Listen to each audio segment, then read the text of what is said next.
Hi, my name is Vic Ramsey and I'm the tennis coach at Currituck County High School. In 2015, in the fall, at each individual regional tournament, you will have an opportunity to vote as to whether or not your region will participate in a pilot project to test a new procedure for conducting the draw at the regional tournament. The purpose of this video is to explain to you why I believe the conventional approach to conducting the draw at the regional tournament is flawed and needs to be changed, and to describe to you what the proposed procedure will look like. Let's review the structure of the regional tournament. It is a 16-player draw. The various conferences that constitute your regional have each received a certain number of berths in this 16-player draw.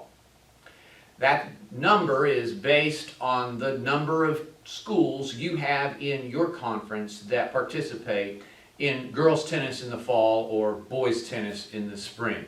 But the total number is always 16. To advance to the state tournament the following weekend, a player must win 2 matches on Friday of the regional tournament, advancing through the second round and into the semifinals. Then on Saturday, that player must return to the regional site and play the semifinals and the finals and a consolation final to determine placement in the state tournament draw. The North Carolina High School Athletic Association has given us 4 guidelines for conducting the regional draw, and here they are. The first guideline is to seed the top 4 players into the 4 quarters of the draw. This is standard tennis practice, makes a great deal of sense. After all, we don't want the 2 best players in our region playing each other in the first round, one eliminating the other from the regional tournament as well as the state tournament the next weekend.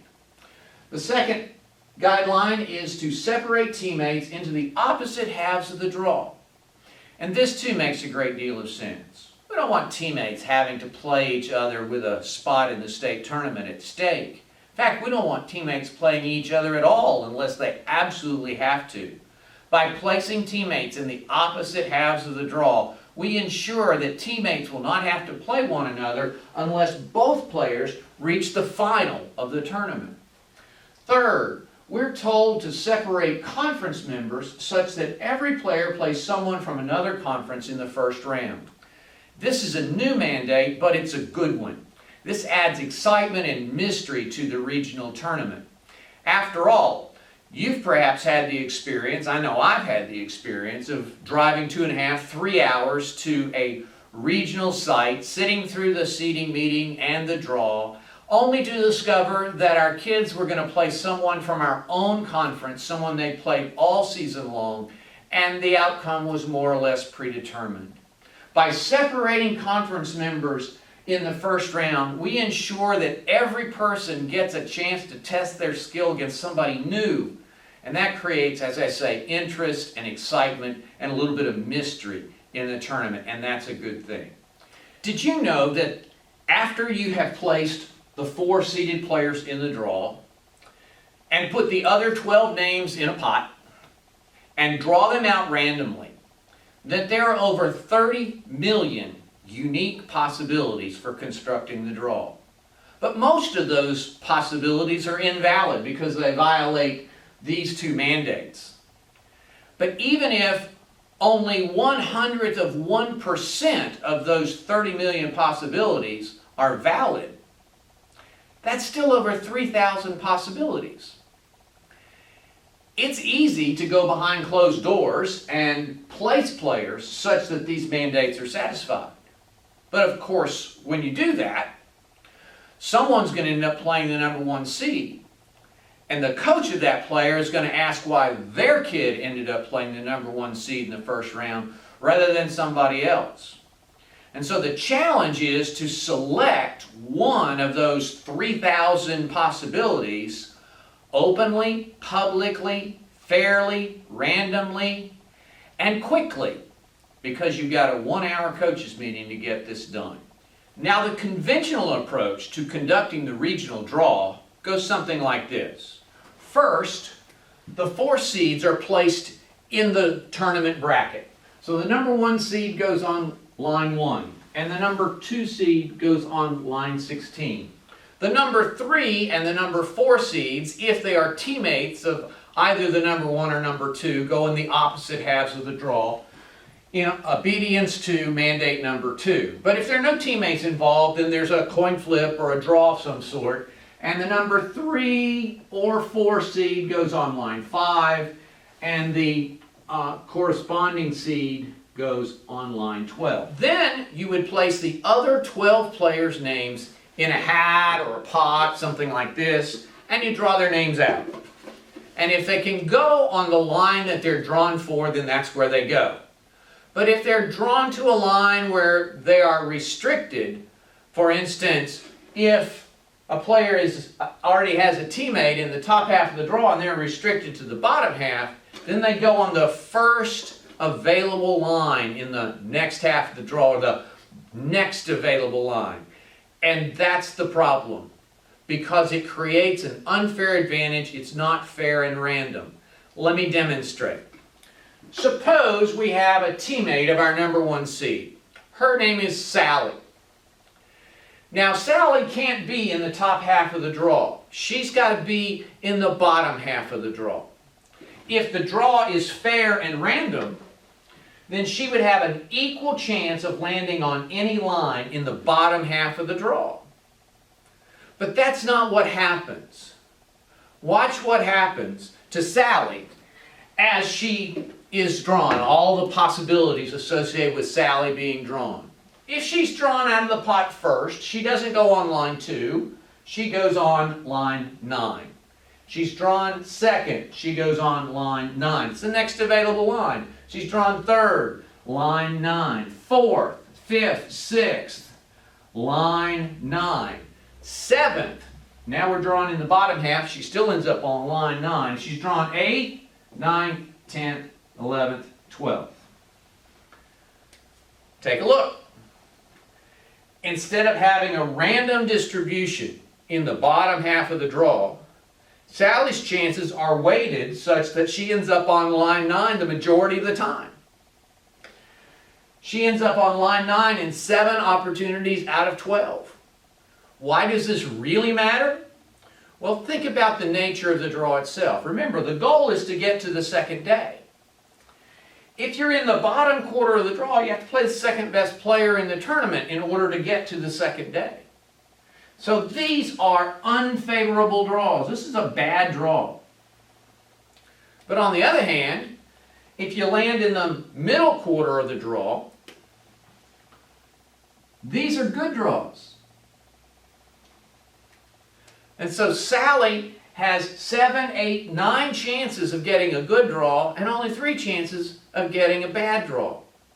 Now, by the way, the same thing works in reverse were Sally the number 2 seed's teammate.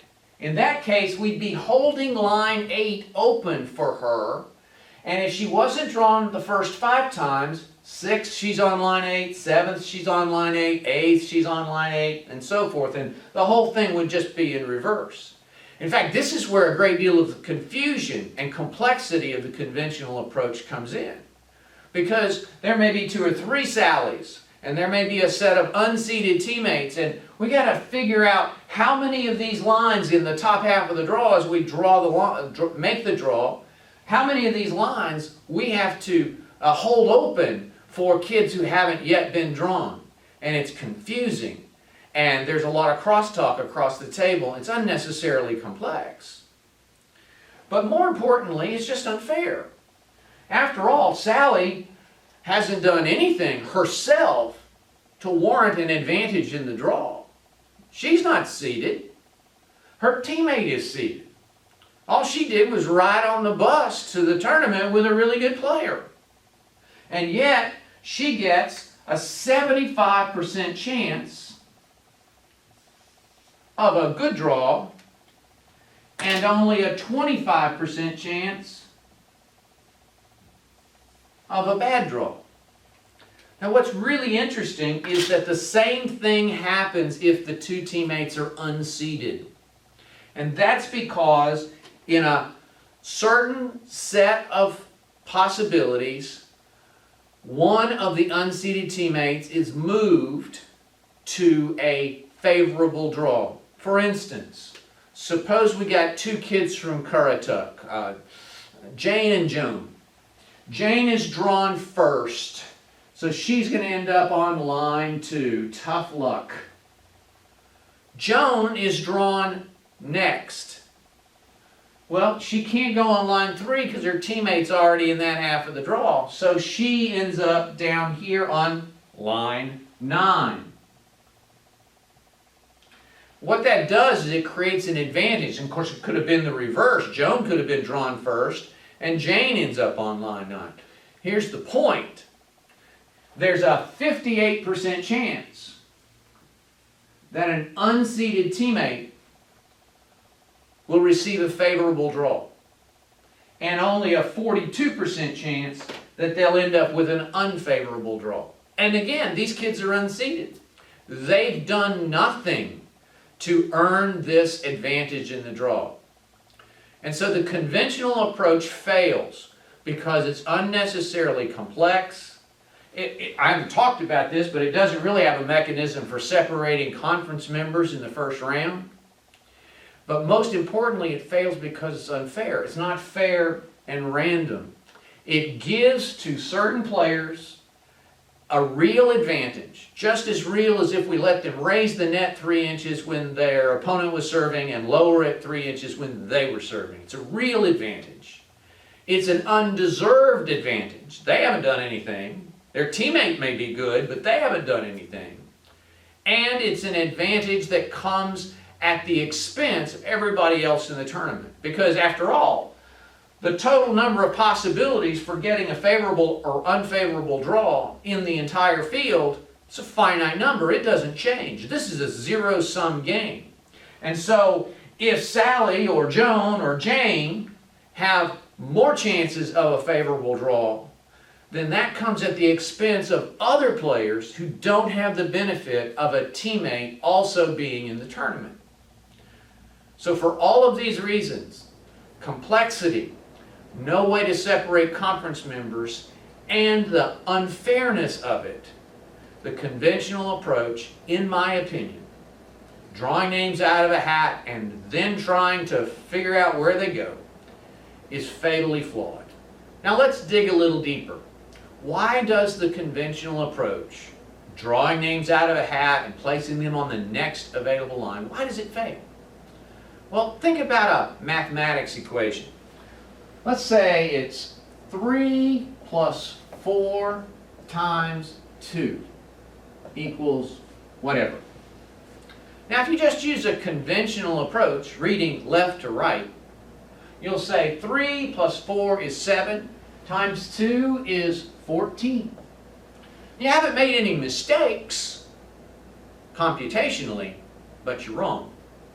Because in math, there's a concept called order of operations. And according to that concept, multiplication takes precedence over addition. And so the appropriate way to solve this equation, in spite of the fact that it reads left to right, is to go 4 times 2 is 8, and 3 plus 8 is 11. The conventional approach to doing the draw violates an order of operations, makes the same kind of mistake. Why do I say that? Well, it's because we draw first and then we try to figure out how to deal with teammates and conference members. In other words, we draw before we sort, and that's the problem. That's the source of the complexity and the confusion, and it's the source of the unfairness that I've demonstrated. So what would a better solution look like? This intrigued me. I'm a puzzle guy, I enjoy Sudoku and crossword puzzles like that. And this intrigued me. What would a better solution look like? Well, if we're not going to have conference members play each other in the first round, then there can only be 2 members from the same conference in any given quarter of the draw. Make sense?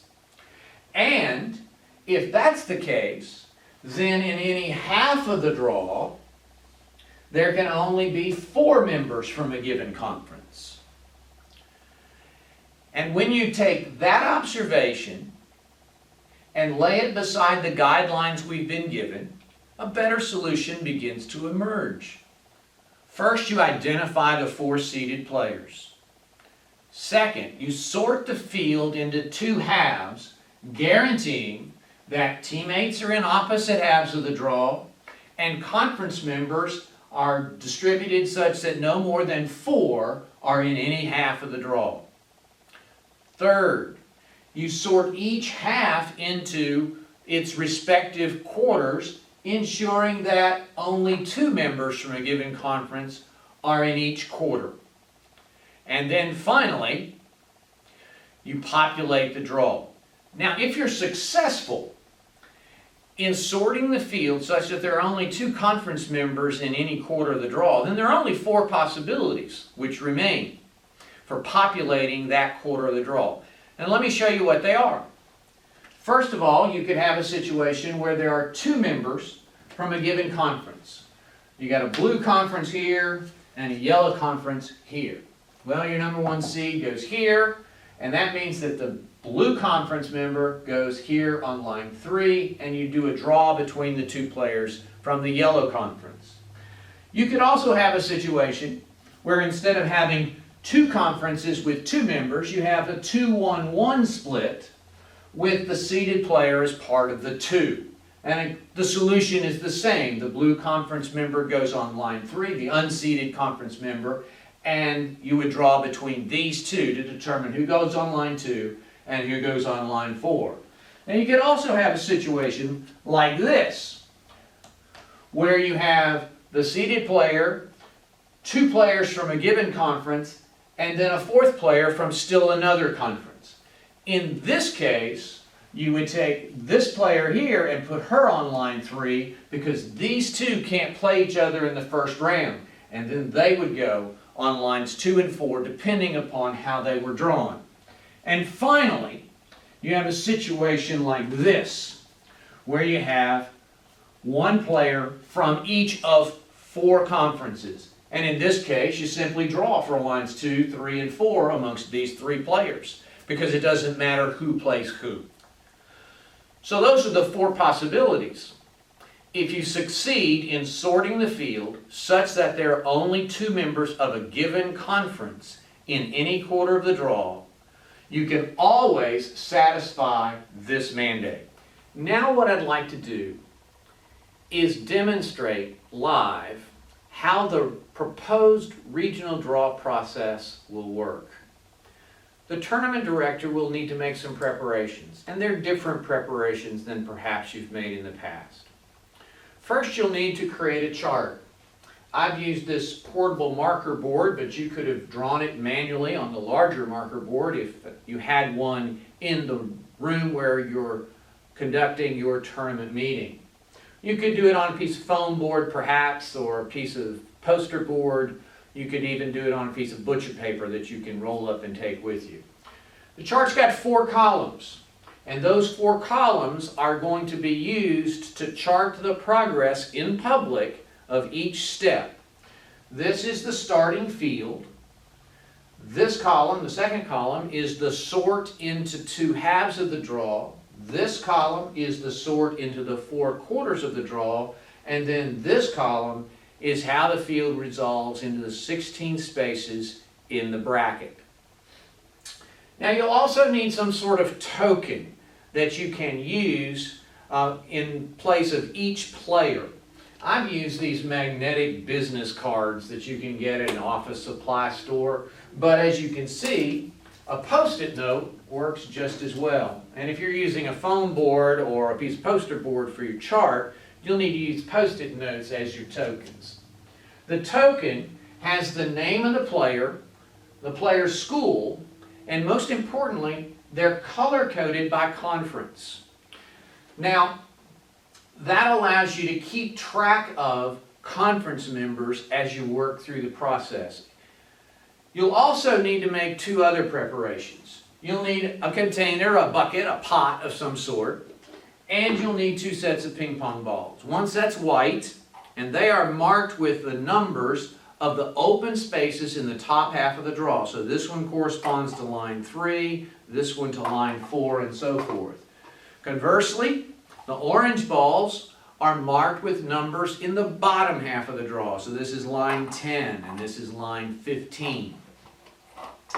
This illustrates a convention that we're going to use throughout the process. If you draw a white ball, you go up. If you draw an orange ball, you go down. Let's survey the field and see what we've got to work with. I've taken this setup from the 2A Mid-East Regional, where there's one conference with 6 entrants, another conference with 4, and 2 others with 3 apiece. I've substituted the names of famous players for the students' names, but I've kept the school names and the conference makeup. So we've got Serena Williams and Venus Williams from the North Carolina School of Science and Math, for instance. Now there are 3 sets of teammates, 2 from each school. The Williams sisters, as I mentioned before, Justine Hennon and Kim Kleisters from Jordan Matthews, and Margaret Court and Yvonne Goolagong from Fairmont. We've also got one set of 3 entrants from a given school. That's the 3 kids from Clinton.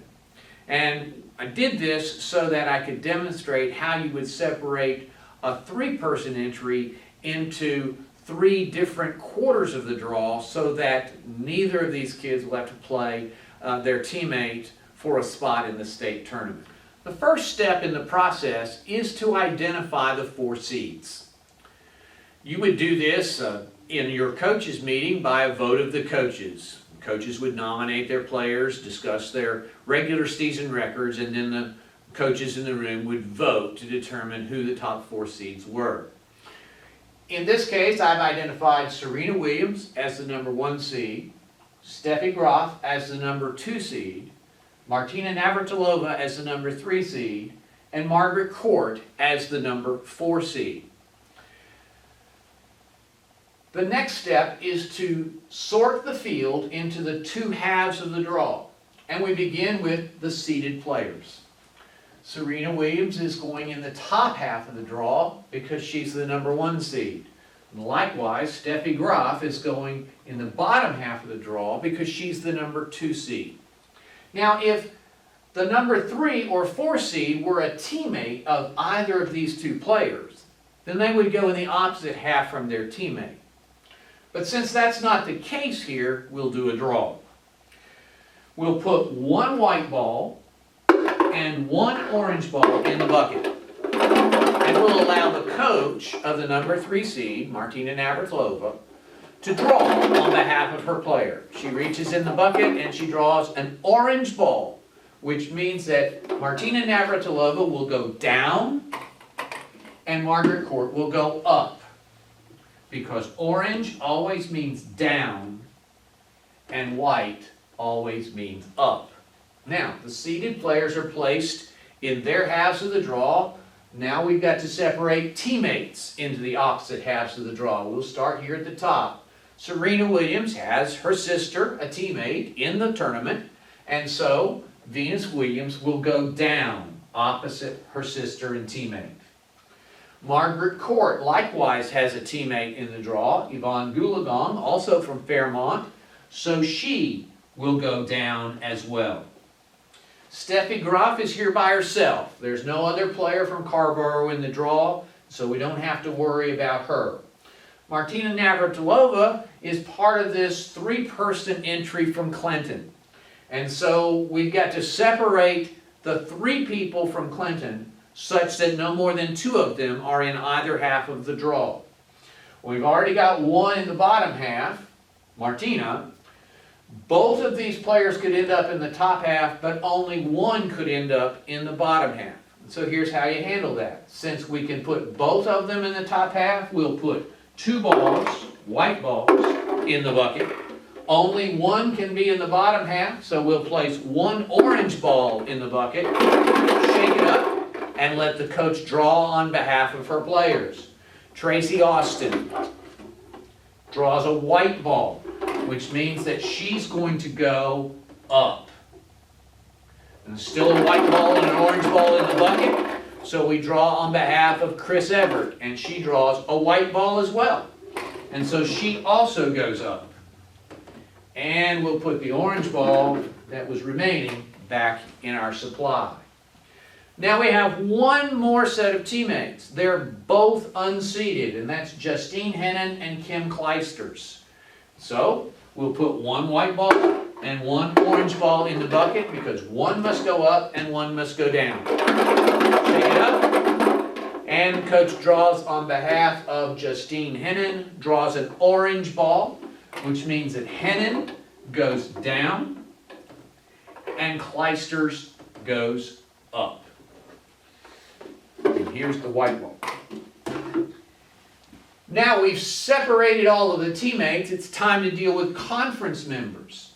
And remember, our rule is that no more than 4 members from any given conference can be in any given half of the draw. Well, as it turns out, it's not possible for us to get more than 4 members of the blue conference in either half because there's only 3 spots remaining in each half, and each half only has one other blue player. And so we don't have to worry about sorting conference members separately.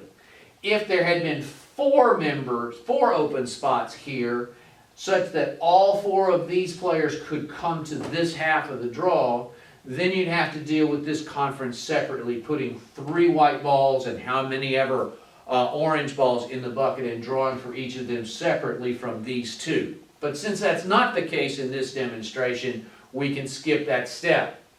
So now we've got 3 spots left in the top half, 3 spots left in the bottom half. So we'll take 1, 2, 3 white balls and 1, 2, 3 orange balls. Put them in the bucket. And coaches draw on behalf of their players. Monica Sellis draws an orange ball, meaning she goes down.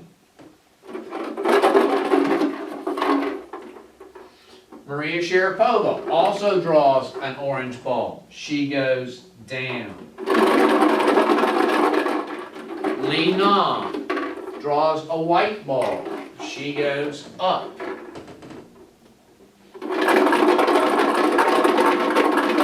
Lindsay Davenport draws a white ball. She goes up. Martina Hingis draws an orange ball. She goes down, and of course that means that Billie Jean King goes up. Here's the white ball that she would have drawn. So now we're finished with step 2. We have sorted the field into 2 halves such that no more than 4 players from any conference are in either half, and also separating the teammates as far as possible. Step 3 is to sort each half into its constituent quarters such that there's no more than 2 players from a given conference in each quarter. And again, we'll start with the seeded players. Serena Williams will be in the top quarter of the draw. Margaret Court, the number 4 seed, is going to be in the second quarter of the draw. Steffi Graf is the number 2 seed, and she will go in the bottom quarter. And Martina Navratilova, the number 3 seed, will be in the third quarter of the draw. And the next step is to look for teammates. The only reason you would deal with this step at this point in the process is if you had a 3-person entry, which we did. The kids from Clinton are both in the top half of the draw. So one of them must go here and one of them must go here. So we'll take 1 white ball and 1 orange ball and draw on behalf of Tracy Austin, and she draws white. So Tracy Austin will go in the top half of the draw, and top quarter, and Chris Everett will go in the second quarter. And here's her orange ball. Now we must ask the question, is it possible for us to have more than 2 entrants in either of these quarters? And the answer to that question is yes. if we did a random draw from here, it's possible that both Lee Naw and Lindsay Davenport would draw white balls, end up here, and have an invalid solution. So we must deal with them separately. One of them can go here, and the other go here, or both of them could go down here, as the case may be. So we'll put one white ball, because only one of them can be in the top half of the draw. We'll put two orange balls, because they could both be down here, and we'll draw. Lee Naw draws a white ball, which means she goes up. And of course now there are two orange balls in the bucket, meaning that Lindsay Davenport would have to go down. Now we've got two players remaining in the top half of the draw, and either one of them could go in either place. So we take a white ball, an orange ball, and let the coach for Kim Kleister's draw. She draws an orange ball, meaning that she goes in the bottom half of the draw, and Billie Jean King goes in the top. Now that takes us to the bottom half of the draw. And again, we have three members of the blue conference. They can't all go in the same quarter, so we have to treat them separately. And so we will take two white balls, because two of them could go in the third quarter, and two orange balls, because two of them could go in the bottom quarter. And we'll draw on behalf of each one. Venus Williams draws a white ball. She'll go up. Monica Sellis draws an orange ball. She will go down. And Maria Sharapova draws an orange ball. She will go down. And here's the extra white ball. Now, had Sharapova gone in the third quarter, then it would have been possible for these two to be drawn with their conference mate Steffi Graf, and so you would have had to treat them separately. But because the random draw of the blue conference gave you a situation where now it's not possible for three members of the yellow conference to be together, you can treat all three of these players in one group. So we'll put two white balls and one orange ball in the bucket. 2 and 1, and we'll draw. Yvonne Gulagong draws a white ball. She's going to go in the third quarter. Justine Hennen draws a white ball. She will go in the third quarter, and Martina Hingis will go down here in the fourth quarter. Now, the hard work's done. All we've got to do now is populate the 16 spaces in the draw, ensuring that conference members don't play each other in the first round. So we'll start with the top quarter of the draw. The seeded player is Serena Williams. She'll go on line 1. She can't play her teammate, so we'll put her teammate, Lee Naw, on line 3. And then we will put the balls for 2 and 4 in the bucket and allow the coach for Tracy Austin to draw. She draws ball number 2. And so Tracy Austin goes here and Billie Jean King gets line 4. Here we've got a situation where we've got 4 conferences represented. And so it won't matter where the unseeded players go. So we'll take lines 7, 6, and 8. Put them in the bucket and draw. Chris Everett draws 8. So she goes on line 8. Lindsay Davenport draws 6. She goes here. And of course, Kim Kleisters draws 7. We're done with the top half.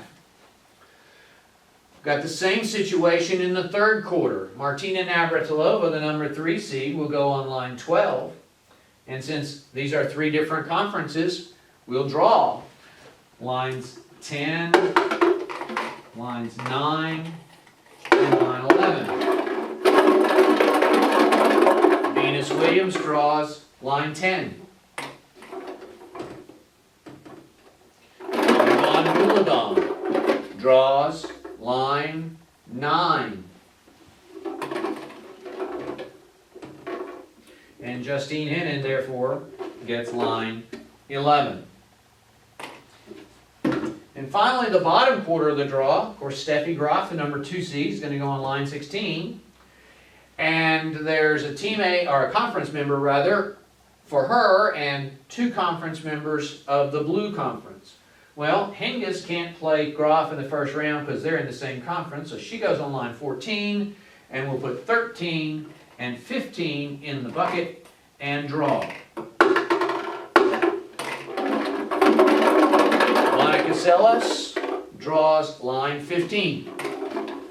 So she goes down here, and Maria Sharapova goes on line 13.